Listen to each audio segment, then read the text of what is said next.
Angler, the Santee Swapper, your host. First, for a quick introduction, I'm a scouting memorabilia dealer living in Charlotte, North Carolina. Actually grew up in South Carolina, where I was an Eagle Scout in Troop 342 and a Vigil Honor member of Santee Lodge 116. Now, I got the patch bug trading back in 1986 at Camp Coker when I was inducted into the OA. And for more than a decade, I've published an email newsletter the scouting memorabilia community called the Scouting Hot Finds. And then in 2012, I branched off and created a podcast for the hobby as well. In fact, the audio from this live show will become episode 100 of that podcast. Woohoo, quite a milestone.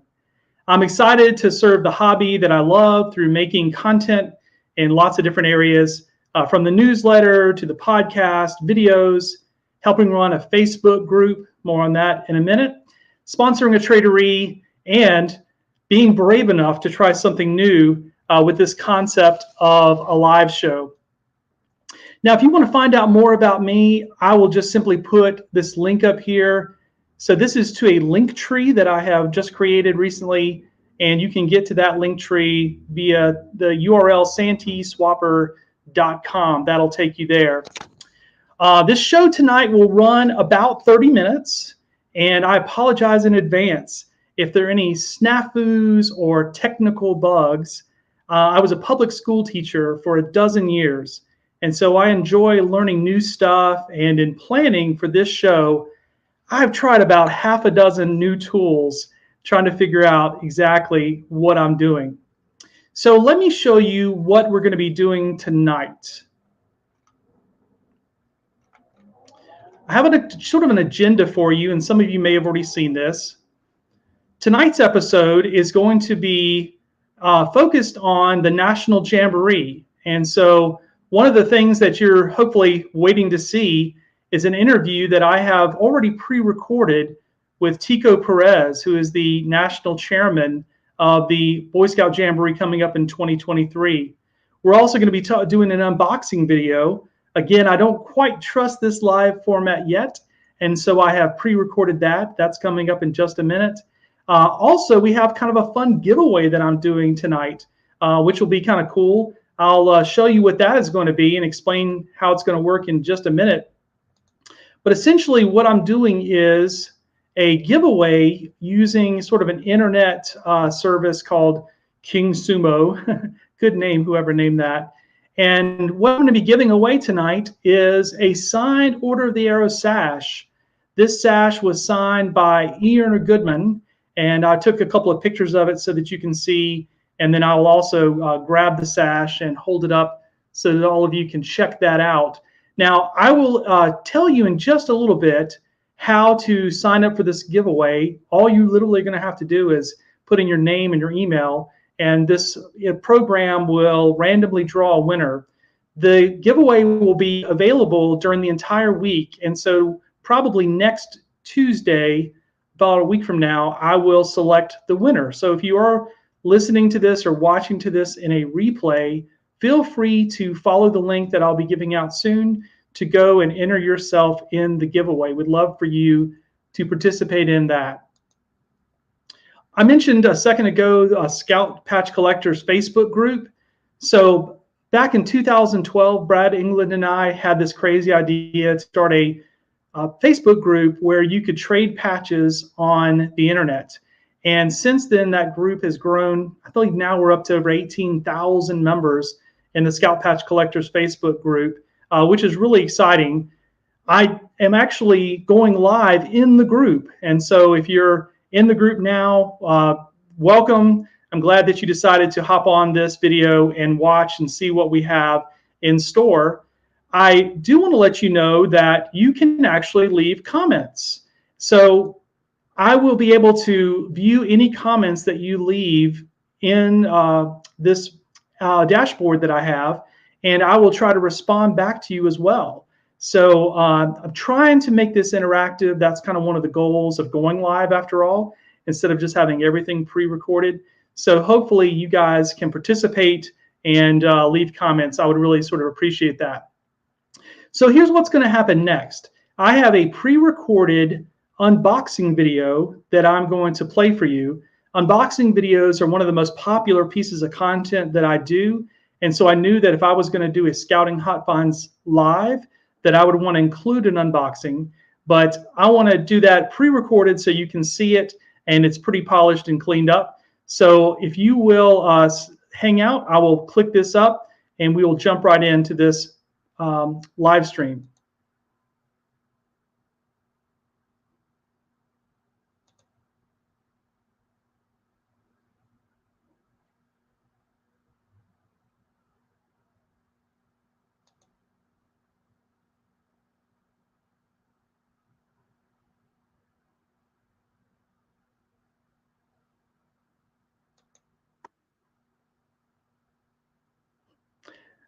Click the button too many times, sorry.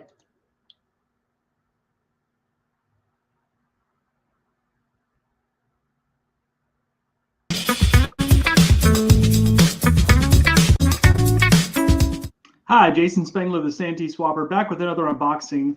This collection came to me from North Carolina, which is where I live, so that's kind of exciting. It weighs 12 pounds, even it's kind of in a regular sized box. There's a lot of stuff in here. So I'm really anxious to cut into this one and see what I have. Let me come at it this way. This box actually opens from the top, so that'll give us a nice look in to see what is in here.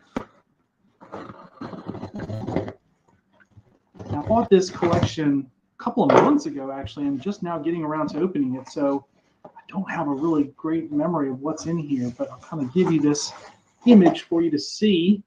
I see neckerchiefs on top, and then also there's something in this box right here. So what I'm going to do is just kind of start pulling some stuff out.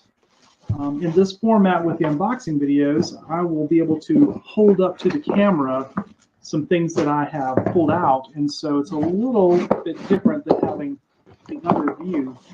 Man, a lot of neckerchiefs. There's some cool stuff in here. Maybe I should just start with the patches. So again, give you that view inside the box of the patches. So there's a whole stack here. Greater New York Council's Campmaster.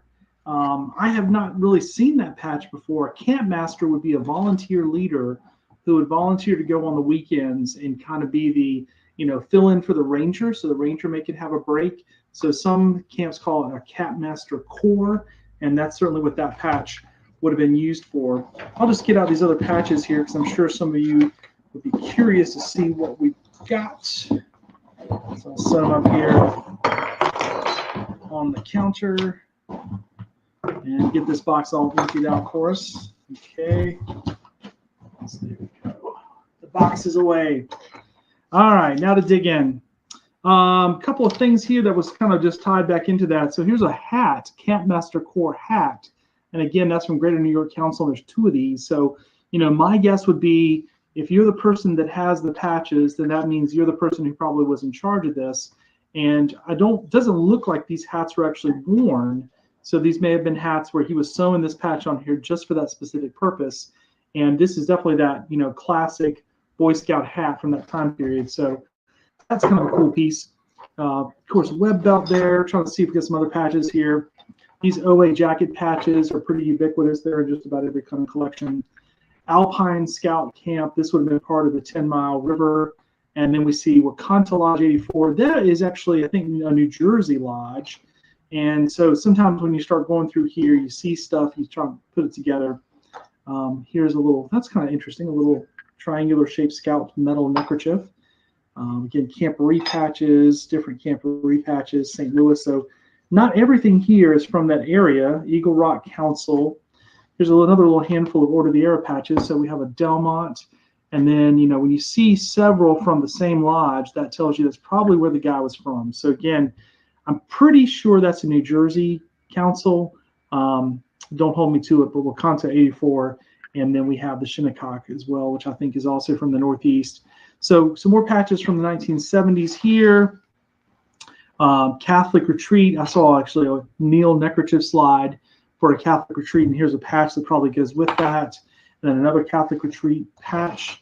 Those Catholic camporees still go on today. I know there's one happening in a month or so in South Carolina where all the Catholic troops from a large area get together and sometimes includes Girl Scouts as well, sort of, go across all the different boundaries. I was curious what was in here. This was the box that we saw when we first opened it up. There's some nice pieces here. These are Scout Leader Training Awards. So Scouter's Key and Scouter's Award. And then there's some merit badge patches down in here. This one's from the 1950s, that's gardening. And then we have these ones from the 1960s, like swimming or firemanship, that have the embroidered edge. Just peek down in here and see. Wouldn't be surprised to see this. This is the Catholic Religious Award Medal. So if you were a youth and you went through the program, you could earn that. Let's see another ribbon here. And this one is an Adult Catholic Religious Award. I don't remember the name of these. I think it's kind of like a Latin word that I probably would mispronounce anyways. But anyways, not surprising that that is there. And then this tells me the guy is definitely a leader, and we already saw that there. But when you see a stack of rank patches where, he was a scout leader and he was going to hand these out to the scouts, and at some point got left over with them, there's a whole gag of these second class. Now that's the thing that doesn't quite make sense. Why would you have a fistful of second class versus having some of the other? There's a couple of first class down in here, but not very many. And then a couple of patches, like a commissioner patch and a junior assistant scoutmaster patch. So set those to the side. But one thing that this collection had a lot of was neckerchiefs. And so probably don't want to go through every single one, but you won't be surprised to see Catholic Camporee, Camp there, Bloomfield, Staff. And again, here's New Jersey. So maybe I wasn't completely crazy when I said that. So we have Hunter Mountain, New York. Now that's interesting. Hunter Mountain, New York, and then it's Troop 25 in Bloomfield, New Jersey. So maybe that's where he was in Troop 25. And then you see things like this. So again, Eagle Rock Council, we've seen some signs of that already.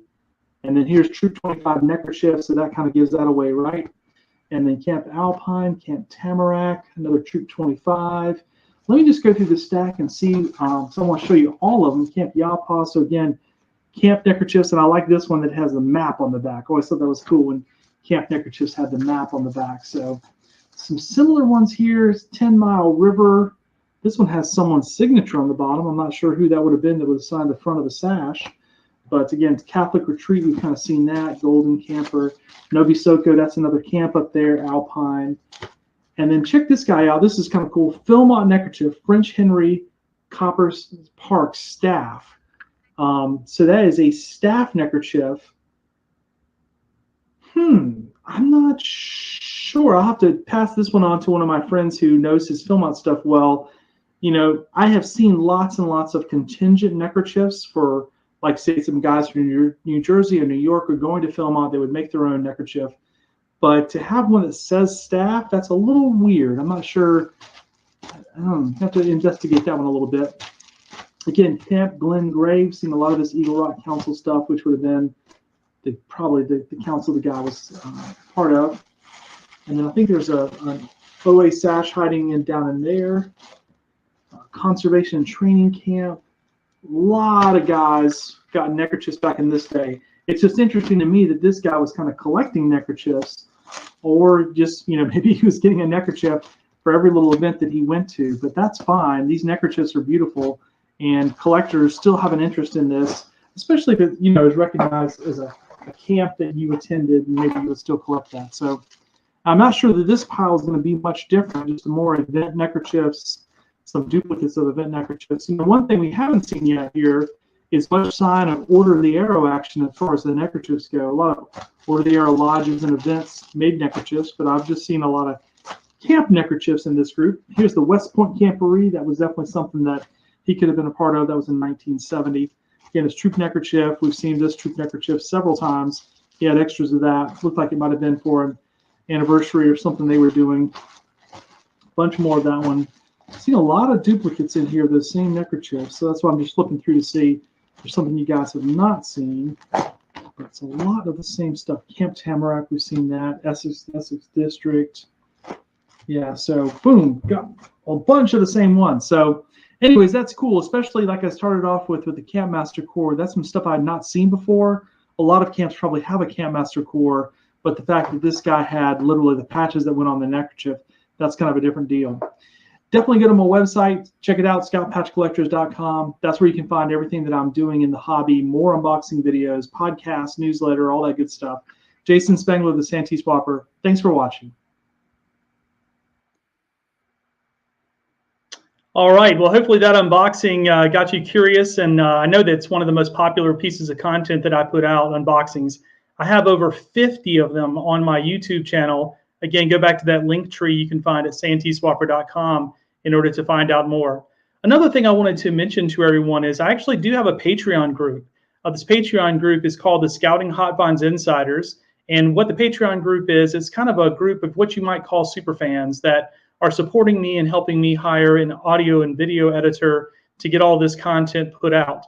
Hopefully after watching tonight's live show, you won't say I need my money back because the audio or the video wasn't very good.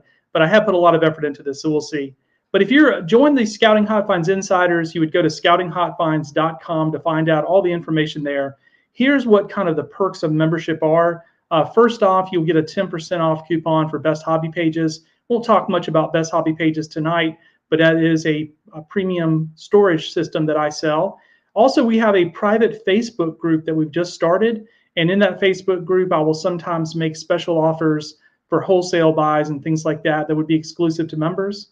I also do a number of unboxing videos just for the Scouting Hot Finds Insiders, ones that are never published publicly on YouTube or anywhere else. We also do another series I call Inside the Warehouse, where about once a month I sort of do maybe a 15-minute video showing you all the projects that I have going on. And then the final thing we're going to do that I think will be kind of interesting, this is new, is we're going to have what I guess I'd call an Insiders Zoom once a month, where all the members of the Patreon group will get on Zoom, and we'll just pick different topics and kind of talk about it and see what everyone's interested in. We actually have an idea for what we might do the first month. That'll be in October when we are doing our Zoom. And that's probably going to be focused on how to get started selling on eBay, kind of gauge where everybody is, because I guess I've been doing it a long time, so maybe I have some ideas. And so we'll kind of run with that. I've been talking to a few of the Patreon members, and they really like that idea. All right, don't forget, we do have a giveaway. That's going to be kind of the big thing after this interview with Tico Perez. Let me go ahead and cue this up. As many of you know, Tico Perez, if you're a scouting memorabilia collector, you've known Tico for a long time, likely. He also served, of course, as the BSA National Commissioner for many years. And about a year ago, Tico was tabbed and agreed to become the BSA's Jamboree chairman. So this morning, Tico and I got on a Zoom call. It was kind of early in the morning for him and early for me as well. So we kind of got through this, and what we really tried to focus on in this part of the interview was talking about recruiting scouts to attend the Jamboree. He reminded me that literally today, as I'm recording this, we are 300 days out from the 2023 National Scout Jamboree. So that's pretty exciting. I'm going to go ahead and pull up this interview with Tico. I will tell you that there is kind of some sunlight coming through his blinds, and so every once in a while, depending on how it goes, Tico's his video gets blurred out a little bit, but the audio is very tight and good, and of course, his enthusiasm comes through perfectly. So let me cue this up and let you guys see this part of the interview with Tico Perez.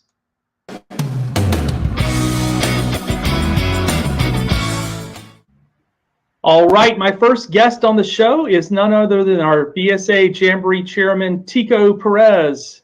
Tico, thank you for coming on the show tonight. How are you? Oh, I'm excited, man. Thanks for having me. I love talking about the Jamboree. Well, we are having a Jamboree, and I think that, you know, for some people, when you're in Scouts, it's been 6 years since the last Jamboree, which for a lot of Scouts BSA, you know, 6 years is kind of like their whole lifetime, if you will, in Scouts. And so being that 2017 was a long time ago, that's been a while. What can you tell people about what is a Jamboree and why might they want to go? Tell us about this 2023 event you're in charge of. Well, that's a sweet question. Look, the Jamboree is the pinnacle for most Scouts experience. I mean, we're going to have 10, 12,000 people at the summit celebrating scouting, about who we are, and enjoying ourselves at the most amazing youth property on the planet. with additional programming put together by our programming group. But it's going to be a phenomenal event for 9 days. Everybody will be there and camping, and having meals together and enjoying entertainment, an inordinate amount of patch trading if I'm lucky. We certainly want that to happen. But more importantly, celebrating that by this point in time next year, scouting has passed all of the bankruptcy, all of the challenges, all of the terrible issues we've been facing. And this is a coming out party to say we're still here, we're still strong, and we're still together as a movement. And we're going to continue to grow and be strong and serve America's kids. Tico, I know one of your goals as the chairman is to try to help recruit scouts and adults to attend. And so I'm in touch with a female adult leader who is already agreed to be one of the Scoutmasters for a troop. And she actually sent me a message a few weeks ago because she's charged now with going out and recruiting people. So I want to read to you her kind of question for me, and then I'm going to ask what your answer would be. I've already replied to her.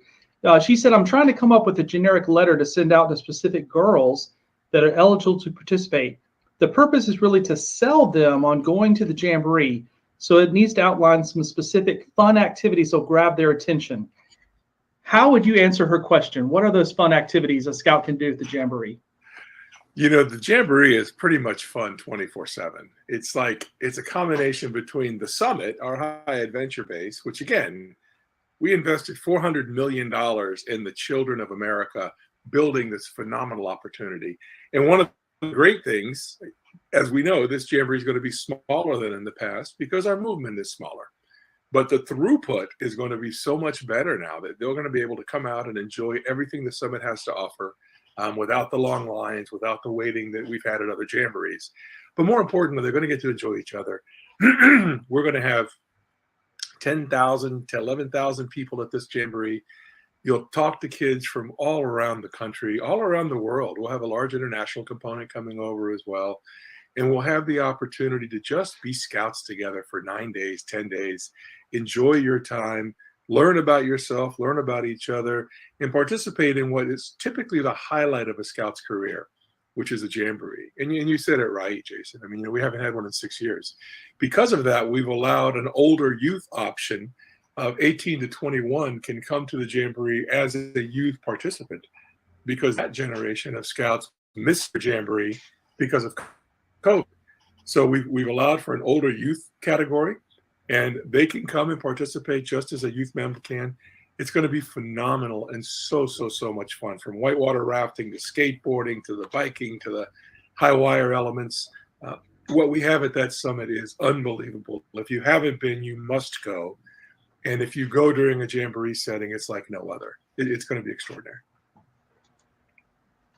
Well, let me just kind of give my own personal testimony for the summit and what you're talking about, Tico. So my daughter has been 3 times to the summit. Wow. The first 2 of those came as a Girl Scout. I don't know if you even knew about this, but the local Girl Scout Council, the local Girl Scout Council did a deal. I think our first year was 2016. We went for a weekend, like a 3-day weekend type thing. And then in 2017, we went for a longer one.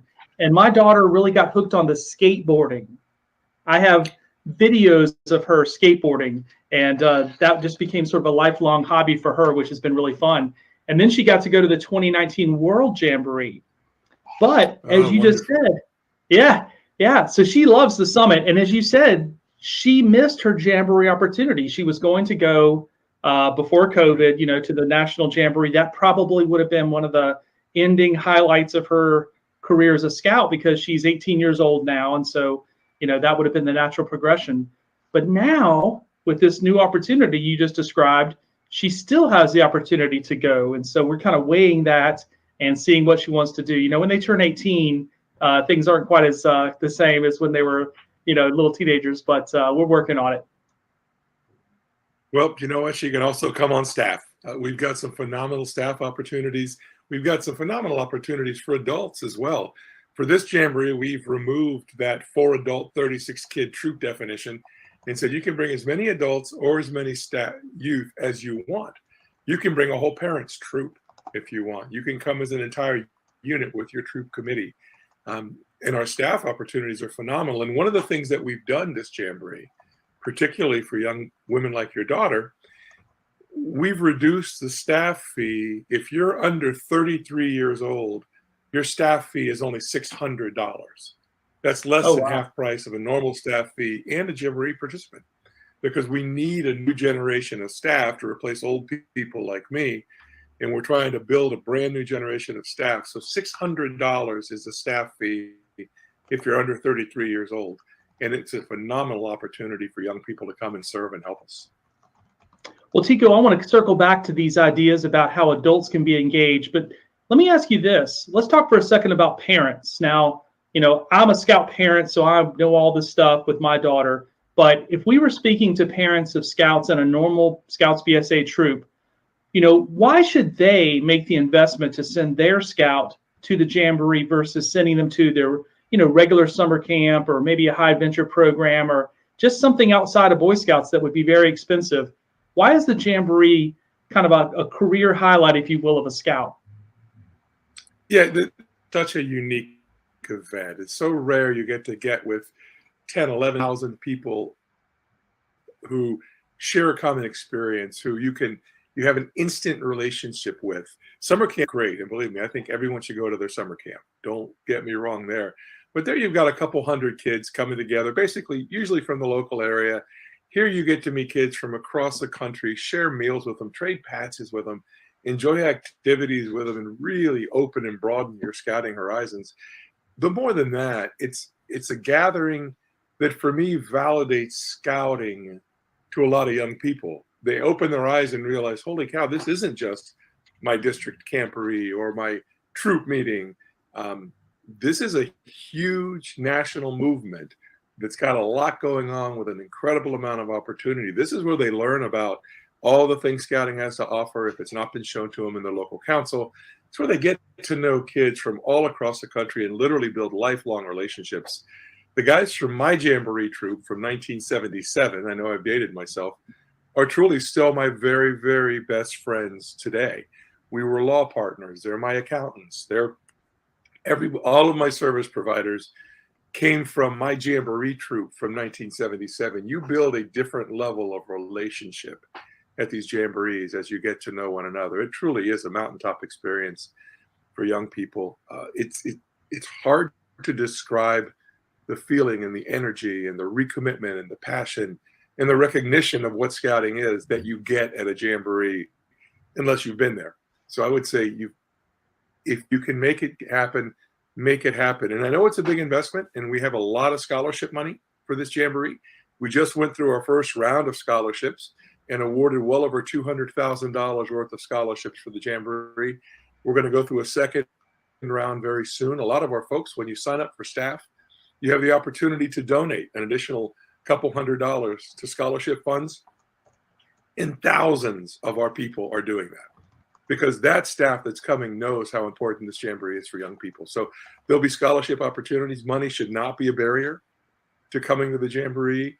Just apply for a scholarship, and hopefully it'll be granted. Well, I just want to echo your comments about how much bonding goes on in a Jamboree patrol. I was a member of the BAT patrol at the 1989 Jamboree in Subcamp 4, Troop 412. And some of those guys were in my wedding, like literally lifelong friends. So I totally get it, and I absolutely agree. It's a great opportunity. You also mentioned earlier about sort of the international flavor. This is our national Jamboree, but I know at all previous Jamborees there have been international scouts there. So can you kind of maybe tell us a little bit more about that, how there is a chance for cultural exchange? Sure. The Jamboree is open to anyone. Now, this Jamboree is a week before the World Jamboree. So we may or may not get the same number of internationals that we've had in the past. They're going to be in Korea the next week, and they've got 58,000 people signed up to go to that World Jamboree. However, we're getting contacted from many, many countries of folks who want to come to our national Jamboree, who for some reason or other either are not going to the World Jamboree, or their contingent is already filled, or something else has happened. So we should have a substantial number of international folks at our Jamboree, particularly in light of the fact that in 2019, they all came and they all saw the sun, and they realized this is the most unbelievable youth playground on the planet. And they want to come back. So I'm expecting a good number of international scouts coming in, and there's always an opportunity for cultural exchange. So it's going to be it's going to be extraordinary. Well, again, I have an example for you. When I was the fourth assistant, or this is called a third assistant scoutmaster back in 1993, and we were from South Carolina, and somebody had the great idea of giving us a patrol of scouts from Singapore. It was amazing. I'd never heard of Singapore before, and certainly their culture and having those guys eat with us at every meal and be in our campsite, that was so cool. I don't know if that's how it's arranged anymore, but that was really a neat thing. I of course, 20-something years later, I haven't kept up, or maybe it's 30 years later, I haven't kept up with any of those scouts, but it was a very cool moment as a youngster to camp for 10 days with scouts from another country. So sure. Or even if you're from South Carolina, even if they'd have been a group from Boston, it'd have been this for you. So that's good. Well, and I have very true memories in 1989 of walking around the Jamboree and playing a game of pickup volleyball with some scouts from Utah. And right. I swear, I had never met anyone from Utah. Okay, I grew up in South Carolina, y'all. So it was a cool experience, to meet scouts from all over. And that's the fun thing. And you talk about scouting in different parts of the country and what you're doing and how you camp and how you participate. And, I've been an Orlando guy my entire life. So I was talking to kids in the 70s about snow camping, which seemed like the stupidest thing in the world to me. But snow camping and ice camping. And it's like, you guys are out of your minds. So it just shows you the diversity and the depth that we have in the movement. Absolutely. I did want to go ahead, because I know some people are watching this. They're going to be like, okay, well, thanks for the interview, but where do I find out more? So next up, how does someone sign up? Where do they go to find out more and pull the trigger?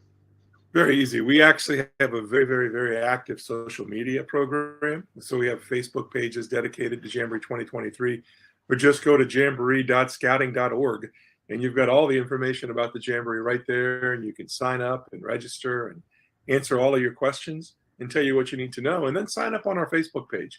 We have constant updates. We have webinars every 2 weeks talking about different components of the Jamboree, and I think they're all on file.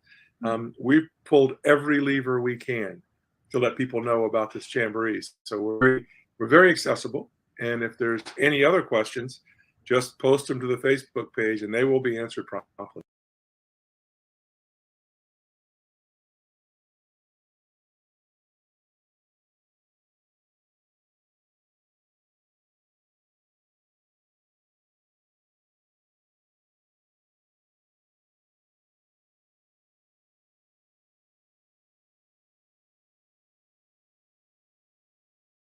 Play a portion of it tonight, and then in future episodes I will share more of what Tico has to say.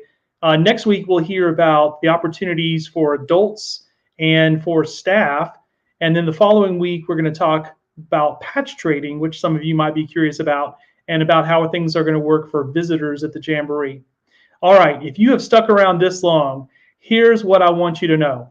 This sash, this signed Brotherhood sash, signed by the founder, E. Erner Goodman, is available in our giveaway. When coming up with this idea of a live show, one of the things I wanted to do was to kind of make it interactive. And so my friend who's been kind of advising me on this idea said, oh man, you need to do a giveaway. So here's the real simple trick. Go to scoutpatchcollectors.com/prize, and you will come up on the giveaway, and you'll see a picture of this sash. And again, it's very simple. All you have to do to enter the drawing is just put in your name and your email address.